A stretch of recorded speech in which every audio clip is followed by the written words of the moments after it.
오늘 함께 주신 말씀 보도록 하겠습니다. 오늘은 요한복음 2장 1절에서 11절 말씀입니다.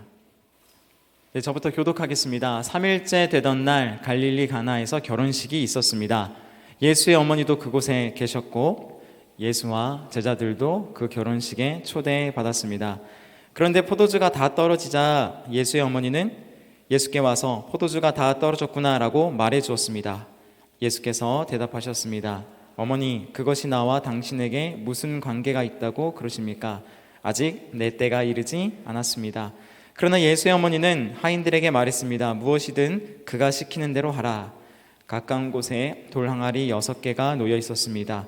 그것은 유대 사람들의 정결 의식에 쓰이는 곳으로서 각각 물 2-3 메트레스에 들어가는 크기의 항아리였습니다. 예수께서 하인들에게 말씀하셨습니다. 저 항아리들의 물을 채우라. 그래서 그들은 항아리마다 물을 넘치도록 가득 채웠습니다. 그러자 예수께서 그들에게 말씀하셨습니다. 이제 물을 떠서 잔치 책임자에게 갖다 주라. 그들은 그렇게 했습니다. 잔치 책임자는 무리변에 된 포도주를 맛보았습니다. 그는 그 포도주가 어디에서 났는지 알지 못했지만 물을 떠온 하인들은 알고 있었습니다. 잔치 책임자는 신랑을 불렀습니다. 그러고는 이렇게 말했습니다. 누구든지 처음에는 맛 좋은 포도주를 내오다가 손님들이 취하면 덜 좋은 포도주를 내는 법인데 당신은 가장 좋은 포도주를 지금까지 남겨두었군요. 우리 함께 읽겠습니다. 예수께서 이 첫 번째 표적을 갈릴리 가나에서 행해 자기의 영광을 드러내셨습니다. 그러자 예수의 제자들이 그를 믿었습니다. 네, 오늘은 요한복음 2장 1절에서 11절까지의 말씀을 통해서 예수님은 누구신가라는 말씀을 나누겠습니다. 저희가 사순절을 지나가고 있잖아요. 그래서 우리가 어떠한 존재인지를 깨닫는 것도 굉장히 중요하지만 그런 우리의 영적인 그 결핍과 그 부족함을 채우기 위해서 오신 그 예수님이 누구신가를 알아가는 것은 훨씬 더 중요할 것입니다. 그래서 그 예수님의 그 첫 공생애의 사역, 사실 공생애라고 부를 수는 없겠죠. 공생애 이전에, 하지만 그럼에도 예수님께서 자신이 누구신지를 드러내셨던 오늘의 이 말씀을 통해서 이 예수님을 우리가 조금이라도 더 알아갈 수 있는 시간이 되기를 소망합니다. 오늘 우리가 함께 살펴볼 이 요한복음은요, 어떤 책일까요? 많은 이름이 있겠죠. 이 요한복음을 수식하는 그 중에 대표적으로 우리가 표적의 복음서라고 이야기합니다. 표적의 복음서. 왜냐하면 요한복음은 예수님께서 행하셨던 정말로 많은 표적들이 나타나 있기 때문이죠. 혹시 예수님께서 행하셨던 그 7개의 표적을 외우시는 분 계세요? 네, 그냥 제가 읽는 게 빠르겠죠? 첫 번째 표적, 오늘 우리가 함께 읽었던 이 요한복음 2장에 나오는 이 물이 포도주로 변한 사건입니다. 이 포도주 이 사건이죠. 그리고 두 번째 표적은 요한복음 4장에 나오는 왕의 신하의 아들을 치유한 사건입니다. 그리고 세 번째 표적이 이 베데스다 연못에 38년 된 안진뱅이를 치유하신 사건이고요. 그리고 네 번째가 이 오병이어의 사건입니다. 그리고 다섯 번째, 물 위를 걸어오신 사건. 그리고 여섯 번째 표적은 날 때부터 맹인이었던 이 사람을 눈뜨게 하신 사건이죠. 그리고 마지막 일곱 번째 표적이 죽은 나사로를 살리신 사건입니다. 여러분, 어느 것 하나 이 기적이 아니고 그리고 이적이 아닌 것이 없죠. 그런데 이렇게 행하신 사건을 말할 때 요한은 단순히 이것이 기적이라고 이야기하지 않는다는 거야. 이적이라고 이야기하지 않고 뭐라고 이야기하냐면 표적이다. 그러니까 하나님께서 우리 가운데 행하신 표적이다. 그렇게 정의하고 있습니다. 왜냐하면 이 표적과 이 기적이라는 것은 지향하는 방향이 다르기 때문이에요. 이 기적은 나타나는 이 현상에 이 초점을 맞추게 됩니다. 하지만 이 표적이라는 것은 그 기적과 능력 자체보다는 그 능력을 통해서 전하고자 하는 그 능력 안에 담겨져 있는 메시지에 포커스를 맞추게 한다는 거예요. 다시 말해서 이 표적의 목적, 이 기적과 이적을 매개로 그 안에 담겨진 메시지를 바로 보게 해주는 뭐와도 같다? 안경과도 같은 것입니다. 우리가 안경을 썼을 때 우리의 시야가 선명해지고 이전에는 보이지 않았던 것들이 분명하고 명확하게 보여지는 것과 같은 원리인 것이죠. 가령 우리가 손가락으로 해를 가리킨다고 생각을 해보세요. 그때 이 손가락의 목적은 가리킨 손가락에 있을까요? 여기에 집중하는 사람은 없죠. 무엇을 가리키고 있는가? 내가 해를 가리켰다면 가리키고 있는 그 해를 주목하게 되겠죠. 사람을 가리켰다면 그 사람을 주목하게 된다는 것입니다. 그렇기 때문에 우리는 우리에게 이러한 표적이 주어졌을 때 그 표적 안에 담겨져 있는 메시지가 무엇인가를 분별할 수 있는 지혜가 필요하다는 것입니다. 그래서 오늘 이 요한 사도를 통해서 나타난 이 표적, 요한복음 2장에 나타난 이 표적의 사건을 통해서 무엇을 우리 가운데 전하고자 하셨을까? 먼저 이 요한복음 2장 11절의 말씀을 같이 한번 읽어보겠습니다. 11절 말씀 시작. 예수께서 이 첫 번째 표적을 갈릴리 가나에서 행해 자기의 영광을 드러내셨습니다. 그러자 예수의 제자들이 그를 믿었습니다. 아멘. 네, 11절을 통해서 우리는 두 가지 사실을 알 수 있어요. 첫 번째는 이 가나 혼인잔치에 나타난 표적은 예수님께서 행하셨던 가장 첫 번째 표적이었다는 거예요. 그리고 두 번째는 무엇이냐면 예수님께서 이 표적을 행하심으로 제자들이 그분을 어떻게 하게 되었다? 그분을 믿게 되었다는 거예요.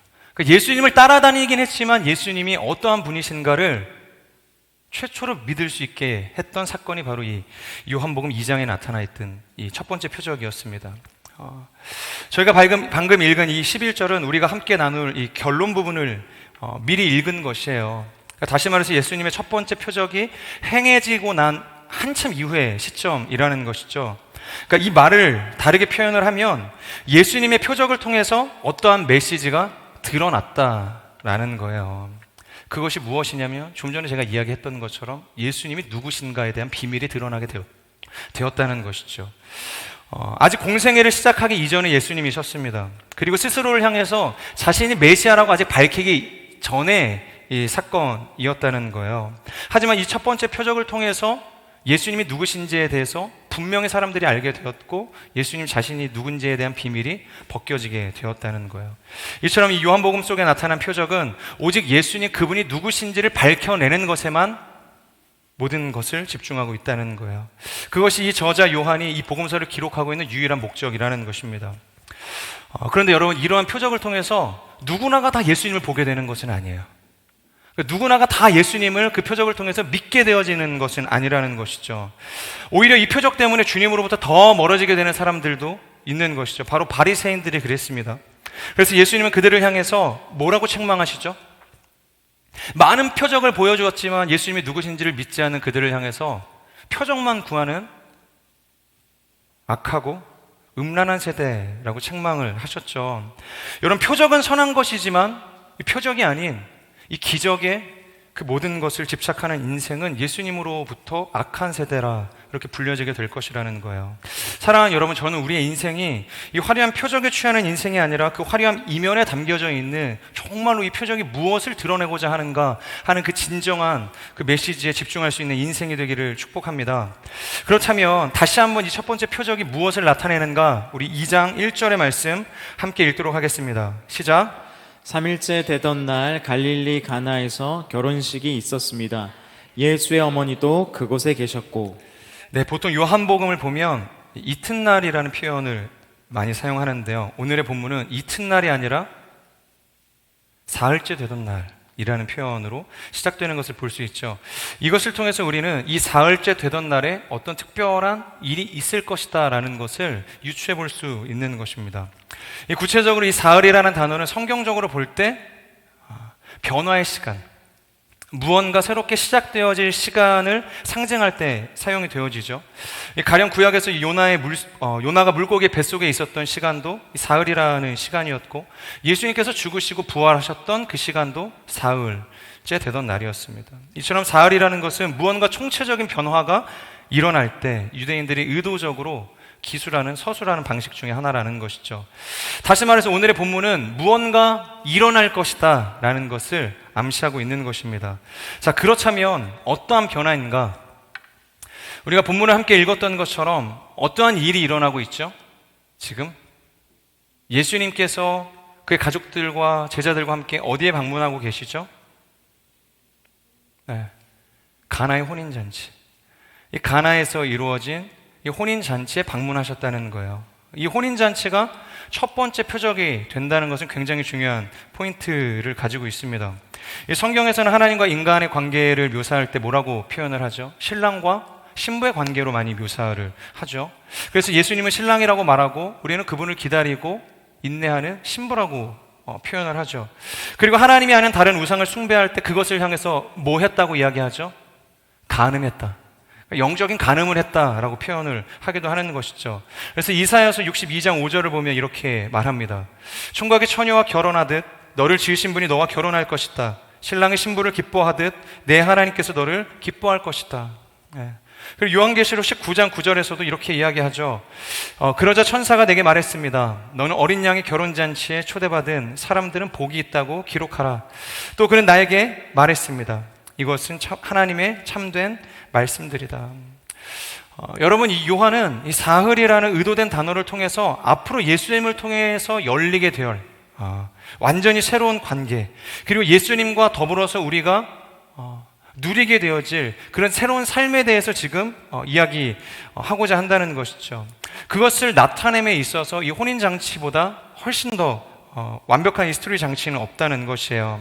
그렇기 때문에 요한은 다른 이야기를 다 생략하고서라도 이 혼인잔치에 지금 2장이라는 긴 말씀을 할애해서 우리에게 설명하고 있다는 것이죠. 자, 그렇다면 유대인들에게 있어서 과연 이 혼인잔치는 어떠한 의미를 가지고 있을까요? 혼인잔치, 지금 우리가 살아가고 있는 이 시대와는 좀 다른 의미를 이 혼인잔치가 가지고 있을 거예요. 일단 그들은 약속을 해요. 그것은 당사자들이 약속을 하는 것이 아니라 이 당사자들 간에 이 부모님들이 서로 이제 약속을 하는 거예요. 마치 우리가 생각하는 이 정략 결혼과도 같은 것이죠. 따라서 시간이 지나고 그들이 장성했을 때 이 스스로의 감정에 대한 고백과 이 책임을 어느 정도 질 수 있는 이 순간이 되면 다시 한번 그것에 대해서 이야기하게 되는 거예요. 여전히 이 부모님의 어린 시절 우리를 이 약혼시켰던 이 약속이 유효한가에 대해서 서로 이야기를 하는 거죠. 이것은 마치 우리가 유아 세례를 받고 장성해서 자신의 이름으로 자신의 신앙의 고백으로 입교를 하는 행위와도 비슷한 것입니다. 그리고 이것을 확인하는 절차를 뭐라고 이야기하냐면 성경에서 정혼이라고 이야기합니다. 정혼. 이 정혼이 이루어지면 함께 살지는 않지만 그때 비로소 이 부부로서 이제 간주가 되어지는 것이죠. 바로 성경을 보면 예수님의 어머니 마리아와 요셉이 어떤 사이였죠? 정혼한 사이였죠. 그러니까 완벽한 이 결혼으로 동거하는 사이는 아니었지만 이 결혼을 약속한 이 약혼 이후에 정혼한 관계였다. 성경이 그렇게 이야기하고 있어요. 그러니까 같이 살지는 않지만 미래를 약속한 부부의 관계, 그것이 정혼의 관계였다는 거예요. 그리고 유대인들은 이 정혼을 할 때 남자가 포도주를 따라서 여자에게 주었는데 그때 이렇게 말했어요. 나는 당신을 나의 아내로 맞이하고 싶습니다. 이 포도주를 당신에게 따라줌으로써 나는 당신을 위해 나의 생명을 바칠 것을 다짐합니다. 당신도 이 잔을 받아 마심으로 나의 아내가 되어주시기 바랍니다. 아주 로맨틱하죠. 이게 유대인들이 이 정혼의 절차를 거치면서 사랑하는 서로를 향해서 고백하는 이 프로포즈라는 거예요. 그러니까 포도주 한 잔을 주면서 이 생명을 내어주는 것과 같은 의미를 담아서 신부에게 전하는 거예요. 마치 예수님의 보혈이 이와도 같은 거예요. 그분이 흘리신 이 보혈이 이러한 마음을 담아서 자신의 생명을 우리에게 주고자 하는 그 사랑의 언약이 담겨져 있다는 것이죠. 자, 그렇게 이 프로포즈가 받아들여지게 되면 이제 신랑은 드디어 신부를 맞이할 준비를 하게 돼요. 대략 1년 정도를 이 신부를 맞이하기 위해서 이제 준비하는 시간을 갖게 됩니다. 이때 신랑은 예나 지금이나 한국과 이스라엘, 이 예루살렘은 약간 뭔가 문화적으로 좀 비슷했던 것 같아요. 이 신부와 함께 살 처소를 이 남자가 예비하러 가요. 네. 그리고 신부는 이 결혼 생활에 필요한, 그래서 내가 그 집으로 들어갔을 때 우리가 필요한 어떤 이 가정 도구들을 이제 준비를 하게 되는 거예요. 남자가 집을 준비하고 여자는 혼수를 준비하는 그런 시간이 되는 거죠. 그렇게 대략 1년의 시간이 지나고 나면 이 신랑은 신부의 집으로 가서 이 신부를 이제 데리고 오는 거예요. 그리고 드디어 결혼을 하게 되는데, 그런데 이때 독특한 게 무엇이냐면 이 결혼하는 날 독특한 의식을 행한다는 거죠. 바로 신랑과 신부가 새로운 출발을 한다는 의미를 담아서 금식을 하는 거예요. 하필이면 왜 결혼날 금식을 하는지 알 수가 없지만 유대인들은 이 혼인에 있어서 이것을 굉장히 중요한 의미로 삼고 있다는 거예요. 그래서 그들은 이 날을 뭐라고까지 표현을 하냐면 개인의 대속죄일이다 라고 표현을 해요. 개인의 대속죄일. 이 대속죄일이 어떤 날인지 알죠? 유대인들이 1년 동안 지었던 이 모든 죄를 이 대제사장이 짊어지고 지성소 안으로 들어가서 하나님 앞에 용서를 구하는 시간이잖아요. 그래서 모든 이스라엘이 정결해지는 시간, 그 날이 이 대속죄일이라는 거예요. 그래서 구약의 이 7대 절기 가운데 가장 성스럽고 고귀하고 존귀히 여겨지는 것이 이 대속죄일이라는 것이죠. 그래서 이 유대인들은 이 결혼하는 날을 금식까지 하면서 이 대속죄일로 여긴다는 것이죠. 그리고 이 모든 결혼식의 절차를 마치고 나면 이 신랑과 신부는 드디어 이 둘이 하나가 되는 마지막 절차를 마치기 위해서 신혼방으로 들어가요. 그리고 자세하게 얘기할 수는 없지만 의식을 치르고 나면 이 문을 열고 나와서 이렇게 선포를 합니다. 우리는 이제 행복한 결혼 생활을 시작한 부부가 되었습니다. 이것을 선포하는 거예요. 그때부터 이제 결혼 잔치가 시작이 되어지는 거예요. 그러니까 보통 잔치는 1회 동안, 이제 7일 동안 이제 진행이 되는 것이죠. 이 결혼식을 위해서 이 신랑과 신랑의 가족들은 굉장히 많은 것을 준비해야 하는 거예요. 본문에서 이 모든 과정들을 스킵하고 이 잔치 날부터를 지금 묘사하고 있는 거예요. 그러니까 이 이전의 과정들을 지금 제가 지금까지 설명해줬던 이러한 일들을 보내고 난 다음에 이 잔치가 이루어진다는 것이죠. 자, 어쨌건 굉장히 오랜 시간 동안 누가 올지를 알 수가 없는 거야. 그래서 그 불특정 이 다수들이 올 것을 대비해서 최소한이 아닌 항상 이 최대 가장 많은 이 최선의 준비를 그들은 할 수밖에 없었다는 것이죠. 포도주 역시 마찬가지였다는 거예요. 그러니까 결혼식이 좋은 것이 이 포도주라는 것이 비싼 음식이었단 말이에요, 당시에. 그래서 쉽게 먹을 수 없는 음식이었어요. 그런데 결혼식이 되면 무료로 참여해서 그것을 먹을 수 있는 기회가 열렸다는 거죠. 그리고 초대받은 사람만 가는 것이 아니라 주변에 있는 지인들이라고 한다면, 마을에 사는 사람이라고 한다면 누구나 그 잔치에 들어갈 수 있었다는 거예요. 그러니까 무료로 들어가서 그 포도주를 자신이 먹고 싶은 만큼 먹을 수 있는 날이 이 잔치가 열리는 날이었다는 거예요. 누구의 눈치를 볼 것도 없이 그냥 즐기기만 하면 되는 것이죠. 심지어 이 포도주라는 것이 당시에 이 포도를 재배하는 농민들조차 이게 너무 비싸니까, 그리고 만드는 과정이 너무 까다로우니까 쉽게 먹을 수 없었던 음식이 포도주였다는 거예요. 그러니까 비싸다 보니 먹을 수 없는 음식, 그런데 그것을 준비하는 게 쉬운 일은 아니었겠죠. 그런데 이 혼인잔치가 열리면 이 포도주를 먹을 수 있는 엄청난 혜택이 주어지게 되니까 그날은 마치 자기 생일처럼 여겨지게 되는 거예요. 그리고 이 사람과 별로 관계가 없어도 수많은 사람들이 그 잔치에 그 자리로 모이게 된다는 것이죠. 아무 생각 없이 모두가 초대를 받고 또 먹고 그 기쁨 가운데 나아갈 수 있는 시간, 이것이 유대인들이 원하는, 그리고 만들어가고자 했었던 이 혼인잔치가 가지고 있는 의미였다는 거예요. 이것을 통해서 우리는 한 가지 영적인 원리를 생각해 볼 수 있어요. 그것이 무엇이냐면 첫 번째, 그것은 헌신이라는 거예요. 헌신. 나는 내 생명을 당신을 위해서 바친다. 이 잔치를 통해서, 이 잔치를 준비하는 그 수많은 스킵되어진 과정을 통해서 총 4가지를 우리는 알 수 있는데, 첫 번째가 헌신이라는 거예요. 그리고 두 번째가 결단.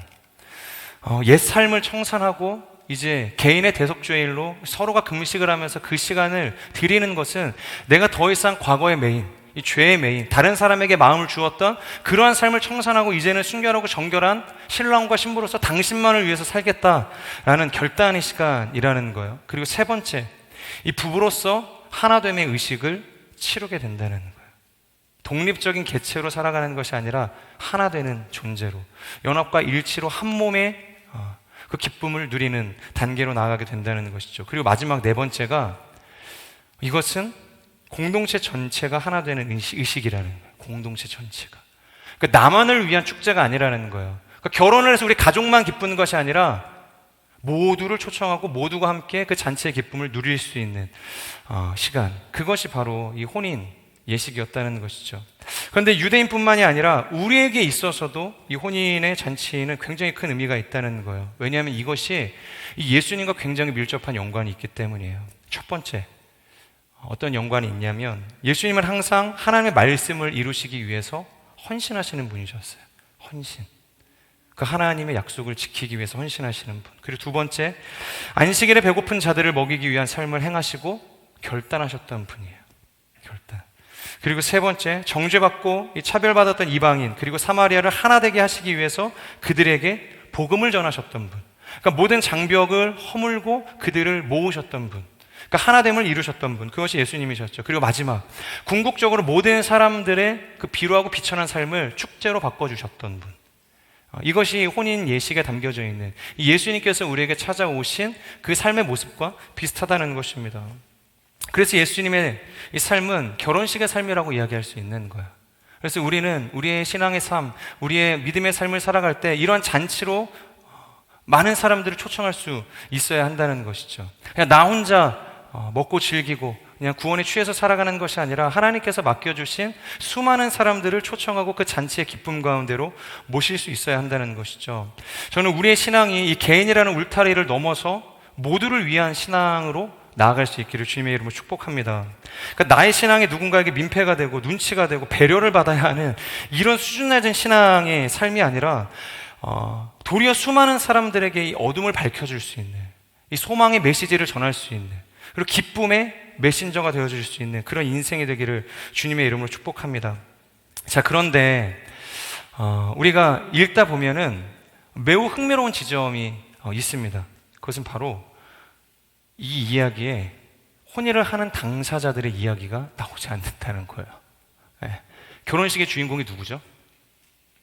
결혼하는 당사자잖아요. 근데 아무리 읽어 내려가 봐도 이 결혼하는 이 신랑과 신부에 대해서는 언급을 하고 있지 않다라는 거예요.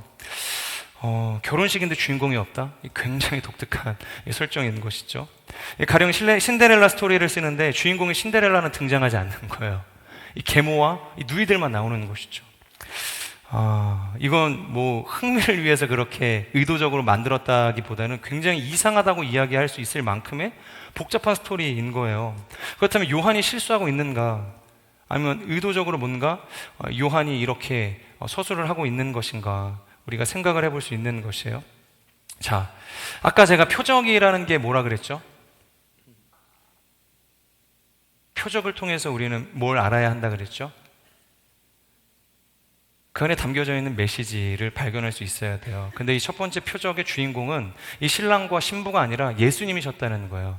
그렇기 때문에 이 표적은 오로지 이 예수님을 향해서만 집중하기를 원했다는 것이죠. 그러니까 신랑과 신부의 혼인을 축하하기 위한 의도로 쓰여진 것이 아니라 바로 예수님이 누구신지를 드러내기 위해서, 그분을 드러내기 위해서 서술되었다는 것이에요. 자, 어쨌든 이 3절의 내용을 보면 이 모두가 즐거워해야 할 이 잔치에 포도주가 떨어졌다 이야기하고 있어요. 3절을 우리 같이 한번 읽어볼까요? 시작. 그런데 포도주가 다 떨어지자 예수의 어머니는 예수께 와서 포도주가 다 떨어졌구나 라고 말해 주었습니다. 네, 이 추측을 하건대 아마도 정말로 많은 사람들이 왔을 거라고 생각을 할 수 있겠죠. 그리고 많은 사람들이 왔을 뿐더러 정말로 그들이 많은 양을 먹었을 거다라고 생각을 할 수 있어요. 여러분, 가장 많은 양으로 항상 최선의 것을 준비하는 이 당시의 이 문화를 생각을 해보면 얼마나 열심히 준비를 했겠어요? 그런데 떨어졌다? 절반밖에 지나지 않았는데 이 포도주가 다 떨어졌다? 그들의 가족들이 얼마나 당황스러워했을까? 혼주가 얼마나 당황스러웠을까? 그런데 이 정도 상황이 됐는데도 혼주가 나오지 않는 거예요. 포도주가 떨어졌다고요? 그러면 뭐 어떻게든 이 혼주에게 그 책임을 물어서 뭔가를 준비할 수 있도록 해야 되잖아요. 그럼에도 불구하고 포도주가 떨어졌는데 문제가 정말 크게 생겼는데 혼주가 나오지 않아요. 대신에 누가 나오냐면 예수님의 어머니 마리아가 등장을 하게 돼요. 우리는 이것을 통해서 다시 한번 이 모든 내용의 스토리가 예수님 중심으로 흘러가고 있다는 것을 확인할 수 있어요. 우리 3절의 말씀을 다시 한번 읽어보겠습니다. 시작. 그런데 포도주가 다 떨어지자 예수의 어머니는 예수께 와서 포도주가 다 떨어졌구나 라고 말해 주었습니다. 네, 지금 마리아가 누구에게 이 사실을 이야기했어요? 혼주에게 가서 이야기를 해야 되는데 엉뚱하게 지금 예수님에게 가서 이 이야기를 하고 있는 거예요. 이러한 마리아의 표현은 누가 봐도 이 예수님을 향해서 어떠한 대안을 요구할 만한 질문 아니었겠어요? 예수님, 이 포도주가 떨어졌는데 뭐 어떻게 좀 이렇게 해결을 해주십시오. 이런 마음을 담아서 아마 예수님에게 질문을 했을 거예요. 그런데 여러분 이 원어적인 뉘앙스를 통해서 이 3절을 다시 한번 해석을 해보면 이 3절은 전혀 다른 의미로 다가올 수 있다는 것이죠. 여기서 이 예수님의 어머니가 예수님, 이 집에 포도주가 떨어졌습니다 라고 이야기하는 것은 어려움이 찾아왔으니 예수님께서 빨리 무언가를 행하십시오, 이렇게 예수님에게 이 문제를 해결하기 위해서 요청하고 있는 것이 아니라는 거예요. 충격적이게도 이것은 단순히 인간적인 감정으로 혼주들이 당면하게 될 그 어려움에 대해서 깊이 공감한 이야기였다는 거예요. 그러니까 포도주가 떨어졌으니 혼주들이 얼마나 이제 곧 당황스러워 하겠습니까? 얼마나 그 마음이 무너지겠어요? 그래서 지금 그녀는 단순히 예수님을 향해서 무엇을 행하라고 압박하는 것이 아니라 이러한 상황을 예수님께서도 헤아리고 계시죠? 그들의 마음이 얼마나 어려울지 예수님께서도 알고 계시죠? 살피고 계시죠? 이 상황을 공감하고 계시죠? 그것을 지금 묻고 있는 것이라는 거예요. 여러분, 이것을 통해서 우리는 이 마리아가 가지고 있는 신앙적 성품이 얼마나 훌륭했는지를 알 수 있습니다. 이 남의 공경과 이 어려움을 보고서 어떻게 이것밖에 준비를 못했어? 라고 그 상황에 대해서 채근하는 것이 아니라 그저 그 상황에 대해서 그들이 당하게 될 어려움을 깊이 공감하고 어떻게 이 사람들을 도와줘야 할까에 대해서 고민을 했었던 인물이었다는 거예요. 사랑하는 여러분, 우리에게 바로 이러한 마음들이 필요하다는 거예요. 이러한 마음이 우리의 신앙의 지향점이 될 수 있어야 한다는 것이죠. 누군가를 판단하는 마음을 멈추고 이 사랑을 기초로 한 그 헤아림이 우리의 삶을 이끌어갈 수 있을 때 우리의 삶의 모든 절망이 변해서 기쁨으로 바뀔 수 있게 되어진다. 그곳에 예수님께서 허락하신 잔치의 기쁨이 임하게 된다는 것이죠. 자, 그런데 아이러니한 것은 이 예수님의 냉랭한 반응이었어요. 우리 4절의 말씀을 이 개역개정 버전으로 함께 읽겠습니다. 시작. 예수께서 이르시되 여자여 나와 무슨 상관이 있나이까 내 때가 아직 이르지 아니하였나이다. 예수님께서 이런 마리아의 마음과는 반대로 여자여, 버릇이 없죠. 이것이 나와 무슨 상관입니까? 그렇게 이야기하는 거예요. 만약에 저희 딸이 저한테 남자요, 그것이 나와 무슨 상관이 있습니까? 이렇게 이야기하면 마음이 너무 어려울 것 같아요. 이것은 자식이 어머니에게 할 수 있는 표현은 저는 아니라고 생각을 해요. 그런데 사실 이것은 예수님께서 버릇이 없었기 때문에 이렇게 표현하는 것이 아니라 그러니까 일종의 거리감의 표현이었다라고 생각을 하시면 될 것 같아요. 거리감. 우리 2장 4절의 말씀을 다시 한번 읽어볼까요? 시작. 예수께서 이르시되 여자여 나와 무슨 상관이 있나이까 내 때가 아직 이르지 아니하였나이다. 네, 버릇이 없는 것이 아니라 그냥 어머니 이게 뭐 저랑 무슨 상관이 있습니까? 그러면서 하는 이야기가 뭐였어요? 내 때가 아직 이르지 않았습니다. 만약 예수님께서 때가 이르셨다면 마리아가 이런 이야기를 하지 않았어도 예수님께서 먼저 나서셔서 이 문제를 해결하셨을 거예요. 그들의 상황과 문제를 공감하시고 먼저 그들을 위로해 주셨을 거예요. 그런데 여자여 라고 말한 이 표현 뒤에는 아직 예수님의 때가 이르지 않았기 때문에 그렇게 거리감의 표현으로 여자여라는 단어를 선택했다는 것이에요. 여러분, 예수님은 당신의 이 정체성에 대해서 뭐라고 이야기를 하죠? 나 또한 보냄받은 자다, 그렇게 이야기를 하죠. 누구에게 보내심을 받았죠? 하나님 아버지께 보냄을 받은 자, 그분이 예수 그리스도시에요. 여러분, 보냄을 받은 사람이 해야 할 일은 뭘까요? 자신이 원하는 대로 삶을 살아가는 것일까요? 그렇지가 않죠. 보낸 사람의 의도대로, 방법대로, 방식대로 살아내야 하는 것입니다. 오직 그것을 완수하는 것이 보냄받은 자의 역할이라는 거예요. 그래서 예수님이 아직 내 때가 오지 않았다고 말했을 때 예수님의 정체성은 보냄을 받을 이 소명자의 입장에서 예수님은 그렇게 이야기를 하셨다는 거예요. 아직 하나님께서 나에게 원하신 그 삶의 자리, 그것이 이르기에는 아직 시간이 더 필요하다라고 이야기를 하는 것이죠. 자, 어쨌건 아들에게 그런 소리를 듣고 기분 좋을 엄마는 없죠. 뭐 때가 됐건 안 됐건 그게 사실 무슨 상관이에요. 아들이 메시아라는 걸 이 어머니는 이미 알고 있는데, 예수님이 비범한 사람이 아니라는 것을 그 어린 시절에 이미 이 마리아는 경험을 해서 알고 있잖아요. 그런데 이런 냉랭한 반응 가운데 이 마리아가 뭐라고 이야기를 하냐면 우리 2장 5절의 말씀을 함께 읽어볼까요? 시작. 그러나 예수의 어머니는 하인들에게 말했습니다. 무엇이든 그가 시키는 대로 하라. 여러분, 도대체 이것이 무슨 믿음일까요? 예수님께서 방금 매우 단호하게 여자여, 내 때가 아직 이르지 않았습니다. 그러니까 단호하게 거절의 의사를 밝혔잖아요. 그러니까 아버지의 때를 언급하시면서까지 자신이 나설 수 없는 분명한 이유에 대해서 이야기를 하셨다는 거예요. 그럼에도 불구하고 예수님을 향해서 이 마리아가 뭐라 그래요? 예수님께 가서 예수님께서 시키는 무엇이든 너희들이 순종해서 하라, 이렇게 하인에게 명령하고 있다는 거예요. 여러분, 이 타종교에서 이 예수님께 기도해도 응답받지 못하는 이 기도라고 할지라도 이 마리아에게 기도하면 응답받을 수 있다고 이야기하는 그 기도 응답의 근거가 바로 여기 있는 거예요. 예수님께서 할 수 없다, 거절의 의사를 밝혔지만 이 예수님의 어머니 마리아에게 기도하면 그 마리아의 기도를 들으시고 예수님께서 응답해 주실 것이다, 그렇게 이야기를 한다는 거예요. 자, 그런데 이것은 완전히 잘못된 이해인 것이죠.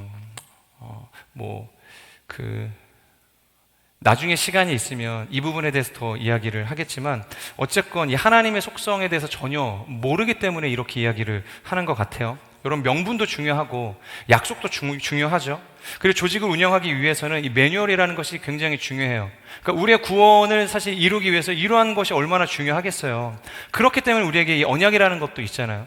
근데 하나님께서 우리 가운데 맺으신 이 언약이라는 것은 그냥 단순히 지키면 복받고 지키지 않으면 저주를 받는다, 이 한 가지 프레임을 통해서 완성될 수 있는 것은 아니라는 거예요.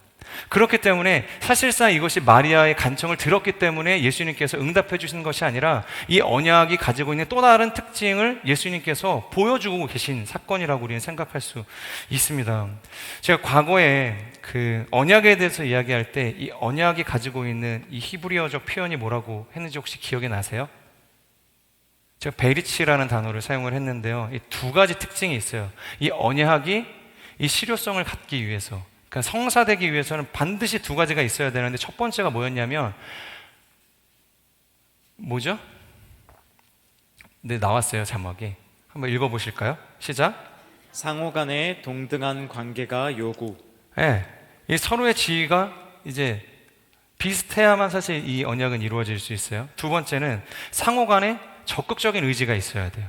그러니까 이 사람이 아무리 적극적으로 원해도 내가 이것을 이행할 의지가 없으면 이 계약은 무효라는 거예요. 아니, 애초에 이루어질 수 없는 언약이 된다는 거예요. 그렇기 때문에 항상 각자의 자리에서 최선을 다해 이 언약에 반응할 수 있어야 된다는 것이죠. 그런데 첫 번째도 두 번째도 우리에게는 해당 사항이 없어요. 하나님과 우리와, 예수님과 우리와 그 선자리가 같나요? 그분은 창조주시고 그분은 구원자시고 우리는 죄인이잖아요. 우리는 피조물이잖아요. 이루어질 수 없는 관계예요. 두 번째 뭐죠? 하나님만큼 우리는 이 언약에 대해서 책임성을 갖고 적극성을 갖고 바라보냐는 거예요. 그렇지 않다는 것이죠. 각자가 다 양 같아서 그릇 행하여 제 갈 길로 갔다. 그것이 우리의 인생을 향해서 하나님께서 보시는 평가라는 거예요. 애초에 불가능한 이 언약의 관계 속에서 도대체 우리는 어떻게 지금까지 그 언약의 수혜를 누리며 살아갈 수 있는가?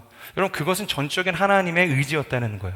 이 언약이 성사되었기 때문에, 우리가 이것을 잘 지켰기 때문에 하나님께서 우리를 구원해 주신 것이 아니라 그냥 당신의 뜻 안에서 우리를 사랑하셨기 때문에 우리를 구원해 주신 거예요. 하나님의 의지였다는 것이죠. 오직 그 언약을 붙들어 가시고 완성하신 분은 우리가 아니라 하나님 자신이었다는 거예요. 자, 십계명의 두 돌판이 주어졌을 때 그것은 이스라엘 백성들에게 언약이 주어졌다는 것을 의미해요. 십계명이 뭐예요? 지키라는 거잖아요. 율법이잖아요. 지키지 않으면 벌 받는다는 거예요. 하나님께서 너희를 떠나시겠다, 그것을 기록해 놓은 말씀이 사실 이 십계명이라는 거예요. 이것을 잘 지켜야만 이 복을 받을 수 있을 거라고 우리는 생각을 하죠. 당시에 아마 유대인들도 그렇게 생각을 했을지 모르겠어요. 하지만 여러분, 이 십계명의 시작은 1계명으로부터 시작하지 않습니다. 이렇게 쓰여져 있어요. 하나님이 이 모든 말씀으로 말씀하여 이르시되 나는 너를 애굽 땅 종되었던 집에서 인도하여 낸 내 하나님 여호와라. 십계명을 지켜서 그들을 구속하셨다고 지금 표현하고 있어요. 너희가 잘 지켜서 내가 너희를 애굽 땅에서 건져낸 여호와야. 그러니까 십계명 줄 테니까 잘 지켜. 이 이야기가 아닌 것이죠. 십계명을 주시기 이전에 이미 하나님께서는 이스라엘 백성을 건져내 주신 거예요. 이미 그들을 선택해 주신 거예요. 하나님의 은혜를 베풀어 주셨다는 것이죠. 지켜서 얻은 복이 아니라 그것과 전혀 상관없이 주어진 것이 우리가 받은 은혜라는 복이 것이죠. 그렇기 때문에 사랑하는 여러분, 이 하나님의 전적인 은혜 앞에서 감사할 수 있는 인생이 되어야 하는 것이에요. 여러분이 전해받은 그 헤아림으로 이 세상과 이웃을 향해서 헤아릴 수 있는 인생이 되어야 하는 것이죠. 자, 그렇기 때문에 마리아가 간청했기 때문에 예수님은 우리를 구원해 주시는 게 아니에요. 이 잔치에 하나님의 기적을 베푸시는 것이 아니에요. 이것이 애초에 하나님께서 우리 가운데 주신 그 언약이 가지고 있는 또 다른 모습이라는 거예요.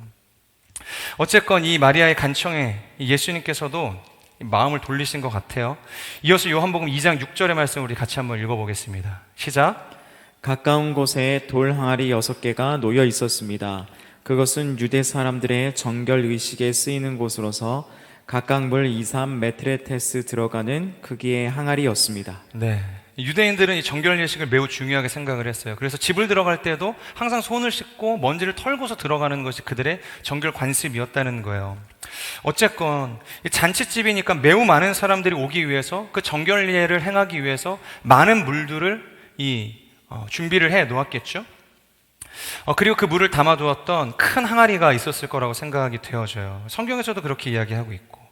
그런데 물론 오늘 본문에서 이야기하고 있는 것은 사람들이 너무 많이 왔어요. 그리고 정결례를 위해서 이미 이 안에 있는 물들을 다 사용을 했다는 거예요.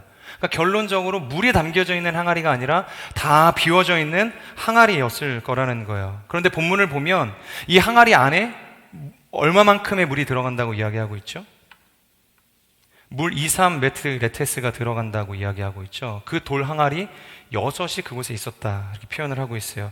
이 1메트레테스는 대략 40리터를 이야기하고 있어요. 그러니까 2-3메트레테스라면 80에서 한 100리터 정도가 되는 건데 그것이 6항아리 정도가 있었다는 거예요.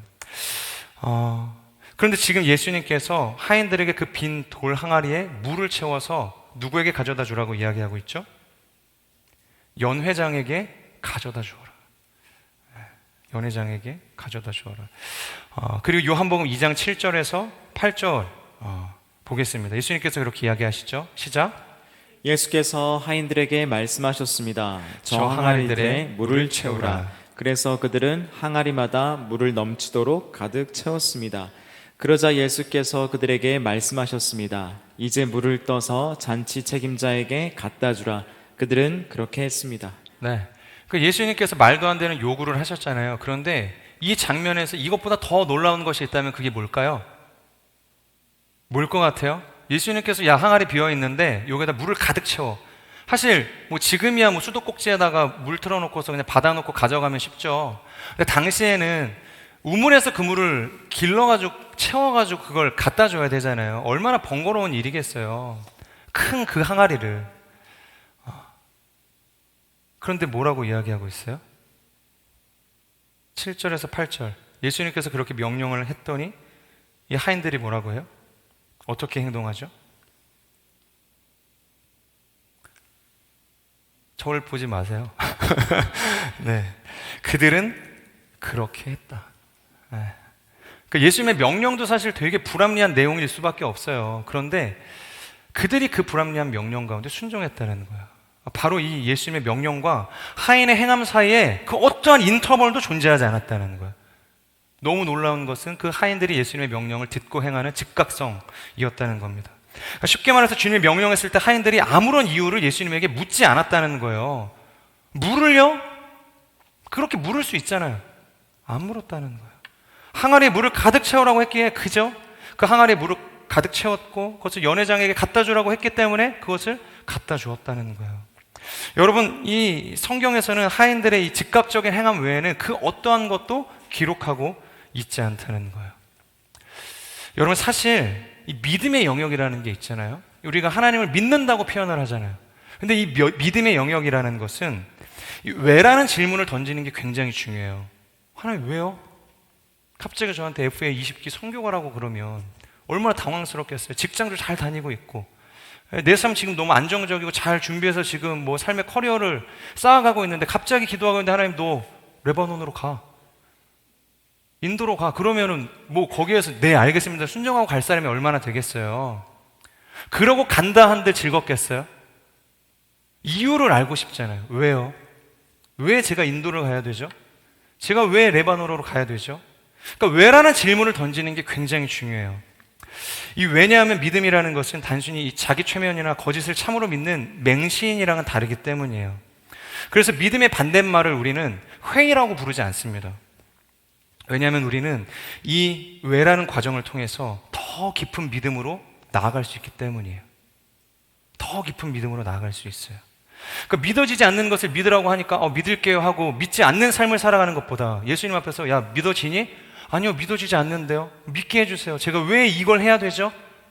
그것을 물어가면서 자신의 삶을 하나님 앞에 드릴 때, 그리고 믿지 않는다고 고백했지만 오히려 삶으로 나아가서는 순종하며 살아가는 그 사람의 인생이 하나님 입장에서는 믿는 자의 삶 아니겠어요? 그렇기 때문에 왜라는 질문을 던지는 것은 나쁜 것이 아니에요. 그래서 안슬렘이라는 이 교부는 이렇게 이야기합니다. 신앙은 이성을 배제하지 않는다. 그러니까 사유하고 생각하고 고민하고 그것을 판단하는 것이 문제라고 이야기하지 않아요. 우리의 신앙을 만들어가는 데 있어서, 우리의 믿음을 행함에 있어서 이성을 배제하지 않는다는 거예요. 그런데 이렇게만 되면 얼마나 좋겠어요. 하지만 한편으로는 이 믿음을 향해서 왜라는 질문을 우리가 던질 수 있어야 하지만 때로는 그 왜라는 질문에 절대적으로 답하기 어려운 순간들도 온다는 거예요. 오늘과 같은 상황.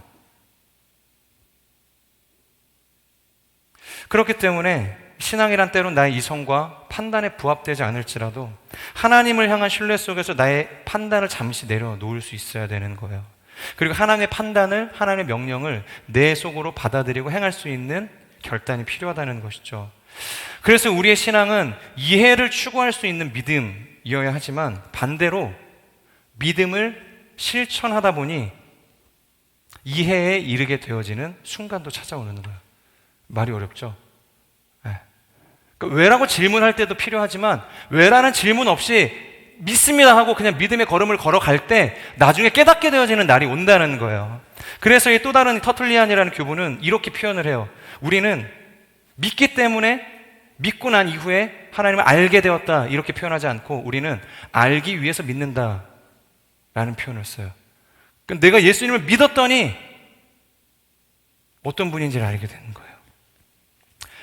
이 말이 무슨 말인가? 오늘의 본문을 통해서 한번 이야기해 보겠습니다. 요한복음 2장 9절의 말씀 같이 읽겠습니다. 시작. 잔치 책임자는 무리변에 된 포도주를 맛보았습니다. 그는 그 포도주가 어디에서 났는지 알지 못했지만 물을 떠온 하인들은 알고 있었습니다. 잔치 책임자는 신랑을 불렀습니다. 네. 여러분, 연회장도 몰랐던 이 혼인잔치의 기쁨과 흥이 유지될 수 있었던 이유를 누가 알고 있었다고 이야기하고 있죠? 오직 하인들만 알고 있었다. 여러분, 이것은 분명 하인들에게도 이해할 수 없는 예수님의 요청이었어요. 이 불합리한 명령이었다는 거예요. 그런데 그럼에도 불구하고 물을 채우고 이 연회장에게 갖다 주라고 했었던 이 예수님의 명령에 순종했더니 그 불합리한 명령에 반응했더니 성경이 뭐라고 이야기하는가? 오직 하인들만 무언가를 깨달을 수 있게 되었다는 거예요. 연회장은 죽었다 깨어나도 모르겠죠. 원래 이런 포도주가 있었을 거라고 생각을 할 거예요. 이 하인들만 알 수 있었다는 거예요. 예수님이 이런 분이시구나. 이 물을 포도주로 만드실 수 있는 기적을 행하시는 분이 바로 이분이시구나.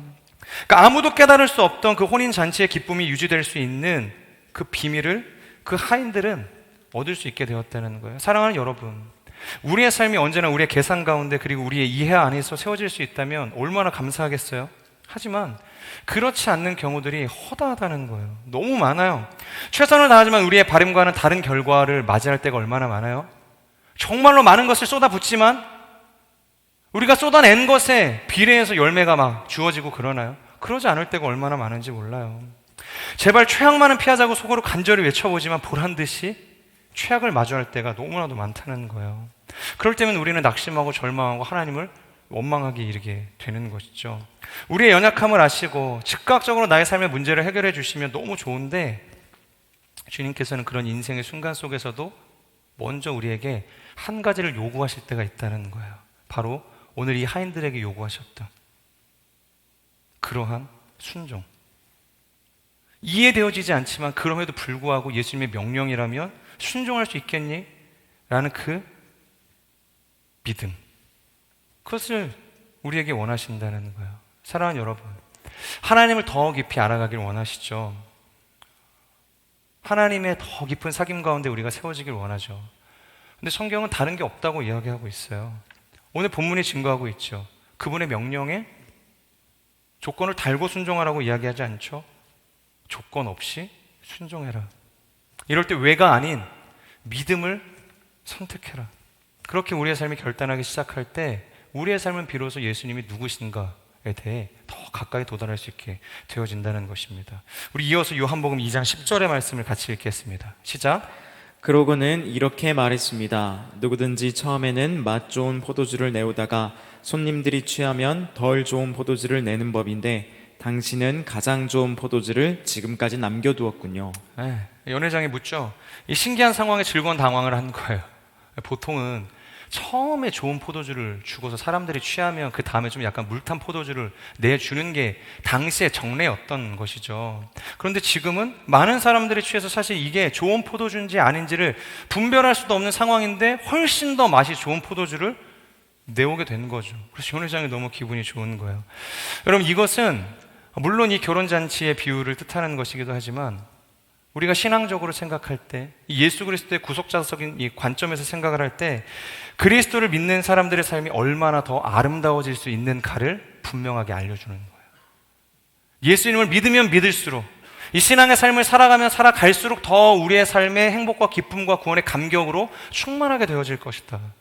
처음 예수님을 믿었을 때 너무 뜨거웠어. 근데 시간이 지날수록 이렇게 예수님이 멀리 느껴져. 그 정상 아닌 거예요. 오늘 분명히 이야기하시잖아요. 그리스도를 믿는 사람들의 삶이 얼마나 더 아름다워질 수 있는가. 그것을 지금 이야기하는 거예요. 마지막으로 요한복음 2장 11절 말씀 우리 같이 한번 읽어보겠습니다. 이것이 오늘의 결론인데요. 시작. 예수께서 이 첫 번째 표적을 갈릴리 가나에서 행해 자기의 영광을 드러내셨습니다. 그러자 예수의 제자들이 그를 믿었습니다. 네, 결국 이 가나의 혼인잔치를 통해서 베푸신 표적은 예수님이 누구신가, 그것을 분명하게 알려주는 것 외에 없었다는 거예요. 그리고 더 나아가서 사람들로 하여금 예수님을 믿을 수 있게 하였다. 이것이 첫 번째 표적이었다는 거예요. 사랑하는 여러분, 우리는 바로 이 예수님의 바통을 이어받은 사람들이죠. 예수님의 가르침과 명령을 가지고 땅끝까지 가라고 예수님께서 우리를 불러주셨잖아요. 예수의 증인이 되라고 우리를 보내주셨잖아요. 우리의 삶을 통해서도 이런 동일한 예수님이 누구신가를 드러낼 수 있는 삶의 표적들이 나타나야 할 것이라는 거예요. 그런 표적의 증거들이 보여질 수 있어야 한다는 거예요. 여러분, 우리의 삶, 변화되어진 우리의 삶, 그리고 순종하며 그 구원의 기쁨과 감격을 누리며 살아가는 우리의 삶보다 더 큰 표적은 없는 거예요. 다른 것으로 예수님 전할 수 없어요. 내가 어떻게 살아가고 있는가, 내가 그 믿음의 부르심을 어떻게 살아가고 있는가, 그 삶의 모습을 통해서 사람들은 예수님이 누구신가를 알게 될 거예요. 사도 바울이 이야기하죠. 내가 그리스도의 흔적을 가졌노라. 여러분, 그 흔적은 바로 십자가에서 죽으시고 사흘 만에 부활하신 예수 그리스도의 영광을 이야기하는 것입니다. 여러분, 이보다 더 큰 표적은 없는 것이죠. 이미 우리는 그 표적을 가진 존재예요. 이미 우리는 그 흔적을 소유하고 있는 존재라는 거예요. 세상 사람들은 그 표적을 통해서 예수님을 보는 것이 아니라 이미 그 흔적을 가진 우리의 삶을 통해서, 모습을 통해서 예수님의 그 부활의 영광 가운데로 나아갈 수 있게 되어진다는 것이죠. 수많은 표적을 통해서 자신을 나타내셨던 이 예수님을 향해서 바리새인들은 더 큰 표적을 구하죠. 그때 예수님께서 말씀하시잖아요. 요나의 표적 이외에 더 큰 표적은 없다. 그것으로 충분하다. 사랑하는 여러분, 이처럼 우리는 가장 큰 표적, 이 요나의 표적, 그것은 부활하신 예수 그리스도를 드러내는 표적입니다. 우리는 그것을 이미 소유하고 있는 존재라는 거예요. 예수 그리스도의 그 십자가 표적, 예수 그리스도의 그 부활의 표적을 가진 존재들이 바로 우리의 삶인 것이죠. 여러분, 그 표적의 목적은 분명해요. 바로 예수 그리스도, 그분을 온전히 드러내게 하는 것이다. 저는 우리의 삶이 예수 그리스도께서 자신을 드러내심으로 말로 다 할 수 없는 기쁨을 사람들에게 선사하신 것처럼 우리의 삶 역시 우리가 머무는 곳마다, 발로 밟는 곳마다 그 기쁨이 흘러가고 그 구원이 완성되어질 수 있는 놀라운 은혜가 있기를 주님의 이름으로 축복합니다. 이 사순절 기간, 우리는 누구이며 우리의 이 한계와 이 결핍을 돌파할 수 있게 하는 유일한 능력이 어디에 있는가? 그것을 볼 수 있는 시간이 되길 주님의 이름으로 축복합니다. 예수님께서 걸어가셨던 그 사순절, 그 십자가의 길을 우리가 함께 걸어가며 그 안에서 예수님이 누구신가 그 분명한 진리를 발견하고 그분을 나의 구주로 고백할 수 있는 시간이 되기를 주님의 이름으로 축복합니다. 우리 같이 한번 기도하겠습니다. 기도하실 때 하나님, 예수님께서 이 땅 가운데 오셔서 행하셨던 유일한 사역이라는 것, 많은 기적도 있었고 많은 가르침도 있었지만 그것은 예수님이 우리를 위해서 십자가를 지신 것이고 그리고 그 십자가의 모든 죽음의 권세를 깨뜨리시고 부활하신 분이시라는 것을 드러내신 것입니다. 하나님, 우리가 다른 것에 우리의 마음을 두지 않게 하여 주시고 오직 예수님이 나의 길이요 진리요 생명 되시며 부활의 영광 가운데로 나아가게 할 하나님 유일한 분이십니다 라는 것을 고백할 수 있는 하나님의 사람들이 될 수 있도록 역사하여 주시옵소서. 우리 그렇게 말씀을 기억하며 함께 통성으로 기도하며 나아가겠습니다. 신실하신 하나님, 하나님, 예수님은 누구신가? 예수 그리스도가 하나님 그 인생을 통하여서 써내려간 당신의 자화상은 무엇인가? 하나님, 우리가 그것을 발견하는 인생이 될 수 있도록 하나님 인도하여 주시옵소서. 하나님, 내 신앙을, 하나님, 우리가 믿는 이 믿음의 모든 여정을 하나님 나를 위한 만족으로, 하나님 나의 그릇 여기만 수만으로 삼지 않게 하여 주시고 오직 예수님을 밝히 드러낼 수 있는 하나님 놀라운 하나님 도구로서 하나님 우리가 사용할 수 있도록 하나님 인도하여 주시옵소서. 오직 그분이 우리의 길이요 진리요 생명 되시노라. 하나님, 우리가 그것을 들여보내고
더 기도하며 나아갑시다. 하나님, 우리의 신앙의 모든 여정에 있어서 하나님, 오늘 하인들과 같은 그 믿음의 즉각성을 가지고 나아갈 수 있도록 하나님 역사하여 주시옵소서. 하나님께서 우리 가운데 명령하실 때 그 어떠한 고민의 인터벌도 존재하지 않게 하여 주시옵소서. 오직 믿음으로 행하고 오직 믿음으로 순종하며 믿음으로 하나님의 나라를 향해 달려나갈 수 있는 거룩한 하나님의 사람들이 될 수 있도록 성령 하나님 기름 부어 주시옵소서. 오직 우리가 믿음으로 믿음에 이르게 되어지는 하나님의 사람들, 거룩한 세대가 되어질 수 있도록 기름 부어 주시옵소서. 우리 다시 한번 주여 간절히 선포하며 기도하며 나아갑시다. 주여,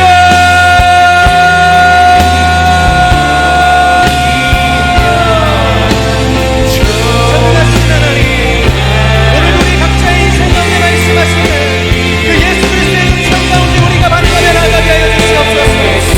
때로는 우리가 그 하나님의 요청 앞에 왜라는 질문으로 하나님 우리가 분별하며 나아가야 할 때가 있지만, 오늘의 고백과 같이 우리가 믿음으로 하나님 앞에 순종하며 나아가야 할 하나님 결단이 필요할 때가 있습니다. 하나님, 우리가 무엇보다 먼저 하나님 앞에서 왜라는 질문이 있으니 먼저 믿고 고백하며 주 앞에 하나님 나아갈 수 있는 하나님 순종하는 인생이 되어질 수 있도록 성령 하나님 역사하여 주시옵소서. 사도 바울의 고백과 같이 믿음으로부터 믿음을 되게 되는 하나님, 우리가 믿음을 통하여서 하나님이 알게 되어지는 믿음의 인생이 되어질 수 있도록 성령 하나님 역사하여 주시옵소서. 주님,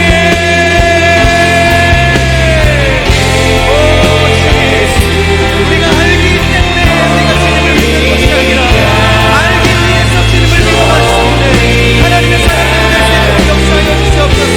비록 불합리한 경력일지라도 하나님 감당할 수 없는 하나님의 부르심일지라도 우리가 먼저 우리의 마음을 다해서 믿음으로 주 앞에 드러낼 수 있는 예수 그리스도의 거룩한 하나님 백성으로 예배를 드러낼 수 있도록 성령 하나님 역사하여 주시옵소서.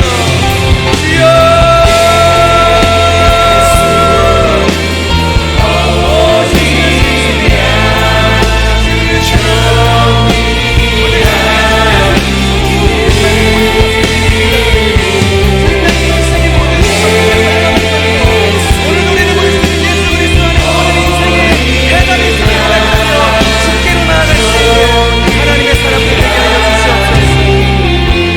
우리 마지막으로 한 번 더 기도하며 나아갑시다. 주님,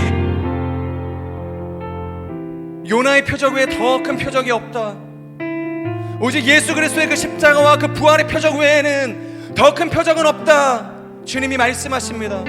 그리고 우리 모두가 이미 그 예수 그리스도의 그 십자가 표적을 받았고 그 부활의 영광 가운데로 이미 들어갔음을 우리가 믿음으로 고백하며 나아갑니다. 하나님, 우리가 인생의 수많은 과정 속에서 하나님의 부르심 속에서 하나님 다른 표적을 구하는 악하고 음란한 세대가 되지 않을 수 있도록 성령 하나님 역사하여 주시옵소서. 오직 십자가 외에는, 부활의 그 표적 외에는 우리가 다른 것을 구하지 아니하고 오직 그 십자가 안에서, 부활 안에서 완성되어져가는 하나님의 사람들이 될 수 있도록, 그것을 전할 수 있는 하나님의 세대가 될 수 있도록 주여 역사하여 주시옵소서. 우리 다시 한번 주여 간절히 선포하며 통성으로 기도하며 나아갑시다. 주여, 주의 모티나, 주님, 오직 예수 그리스도의 그 십자가, 하나님 그 부활의 영광만을 바라보며 나아갑니다. 하나님, 그 바리새인들과 같이 하나님 다른 표적을 구하는 악하고 음란한 세대가 되지 않게 하여 주시옵소서. 기적의 층에서 우리의 가장 큰 표적이 되시는 예수 그리스도를 모시지 않는 하나님의 사람이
그리스도 외에 하나님 다른 표적이 없음을 고백합니다. 오직 피 흘리시기까지 순종하셨던 그 예수 그리스도의 그 사랑의 표적 외에는, 그 십자가 표적 외에는, 그리고 죽음을 깨뜨리시고 영원한 영광 가운데로 나아가셨던 그 부활의 표 외에는 하나님 다른 그 어떠한 것도 우리가 필요 없음을 고백하고 선언하며 살아갈 수 있는 하나님의 사람들이 될 수 있도록 역사하여 주시옵소서. 하나님 그 악하고 음란한 세대였던 바리새인들처럼 하나님 표적에 취한 인생이 되지 않게 하여 주시옵소서. 하나님의 그 침묵과 거절 속에서도 하나님 이미 우리 가운데 말씀하시고 보여주셨던 그 십자가와 부활의 도를 바라보며 나아갈 수 있는 하나님의 사람들이 될 수 있도록 역사하여 주시옵소서. 오직 그것으로 충분하도다 하나님 만족하노라 고백할 수 있는 하나님의 세대들이 될 수 있도록 하나님 역사하여 주시옵소서. 하나님 우리의 인생을 그 어떠한 현장으로 부르시든, 하나님 어떠한 불합리한 명령을 통하여서 우리의 하나님 요구를 하나님 얻기를 원하시든, 오늘 이 말씀을 통해서 보여주었던 이 하인들의 이 믿음의 즉각성과 같은 하나님 온전한 순종의 즉각성을 가지고 주 앞으로 나아갈 수 있는 하나님의 사람들이 될 수 있도록 하나님 역사하여 주시옵소서. 내가 알기 때문에 주님을 믿는 것이 아니라, 비록 이해되어지지는 않지만 내가 믿기 때문에 지금은 불확실하고 불명확하지만 하나님이 보내신 모든 자리로 나아가서 주님을 알길 원하노라 고백할 수 있는 하나님의 사람들이 될 수 있도록 성령 하나님 역사하여 주시옵소서. 그래서 이 사순절의 기간 하나님 우리의 모든 연약함과 결핍을 채우시는 분이 예수 그리스도이심을 우리가 믿음으로 고백하며 그분만을 우리의 인생의 유일한 흔적으로 채워낼 수 있는 하나님의 사람들이 될 수 있도록 하나님 역사하여 주시옵소서. 그리고 내가 나아가서 나의 직장과 가정과 사업과 모든 하나님 나의 하나님 관계 속에서 그 유일하신 예수 그리스도만을 증거하며 드러낼 수 있는 하나님의 사람들이 될 수 있도록 역사하여 주시옵소서. 이렇게 오늘도 우리와 함께 하실 가장 큰 표적이 되시는 예수 그리스도의 이름으로 감사하며 기도합니다.